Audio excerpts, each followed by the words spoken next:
This is Natalie here. Thanks for tuning in into this week's vlog. Today I will be discussing the importance of the Chinese language and how nonverbal communication influences the Chinese culture. I also have a special surprise for my viewers today. I am featuring two of my fellow speakers who will help me explain these concepts for this video today. So let's get started. There are currently 1.2 billion people who speak different variations of Chinese. The main language that's spoken by Chinese is Mandarin. The Chinese language is the oldest written language in this world. It is at least 6,000 years old. It is influenced by the Confucius philosophical way of thinking. In China, nonverbal, or in the Chinese translation, Fei Yu Yan, communication is just as important, Gong You, as the spoken word.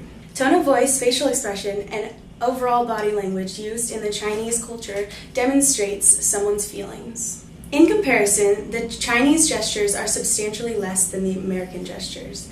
People of this ethnicity are more reserved and less expressive. One often keeps their distance from someone who is unfamiliar to them. But what is the real reason why people of this culture stand so far away from each other? So they won't get Chai sneezed on. Cue laughter.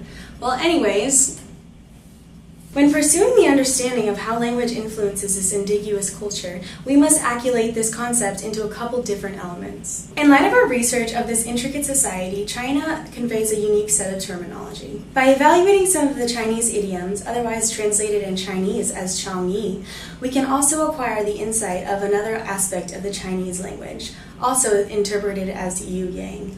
And now I'm going to pass it over to Evan to explain the unique elements of the Chinese language. Modern Chinese language refers to the language spoken by the Han ethnic majority group in China, which accounts for over 90% of the population. There are a plethora of different dialects across Chinese culture, leaving room for miscommunication between social groups. Yet the Chinese written language is the same all over the country, which provides a means for communications across different dialects. The basic features of Chinese characters are introduced to children through storytelling as an interesting way to memorize content. One way that this country's language is different than others are the pictograms. These are symbols that have been modified from conventional pictures of items and objects due to natural language use and development. Another interesting and unique difference in Chinese languages are the phonograms. A phonogram is a character that consists of two parts and is often tied with different objects or places. In the word lake, there are two parts, the left conveying the idea of water and the right signifying an aid to pronunciation of the word who, which is pronounced the same word as lake. This is often used in shortcuts in communication such as titles or other things. Alright, and now to Sabrina, who will tell us about idioms.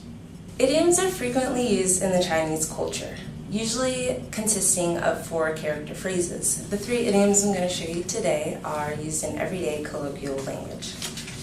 The first is an able man has more work. This is reflecting to their culture because physical capability is extremely important. No matter their work profession, if it's construction work or office work, health is most definitely important. The second is a pavilion in the air. The figurative translation for this is to convey imaginary future plans. Realism is an important factor to the Chinese culture, and if, for example, a Chinese student wanted to move to America and become a musician, this idiom would most likely be used because it would be more realistic to stay in China and use their education to get a more stable job. The last idiom I'm going to show you is to grind steel rods into needles. In the article I researched, the figurative translation was, with assiduous attention and effort, one can accomplish what at first appeared to be impossible. This is really relating to their culture because there's such a pressure to be financially successful that this would be used in every day to promote an encouragement to overcome obstacles. And those are just 3 of the many Chinese idioms that are used in their society. By being aware of the nonverbal cultural norms of China, we can understand how the society expresses beliefs along with endorsing verbal communication. I hope our content allowed you to seize the essence of the nonverbal ethnic background of the Chinese language. Thanks for watching. Don't forget to seize, Chinese, the day.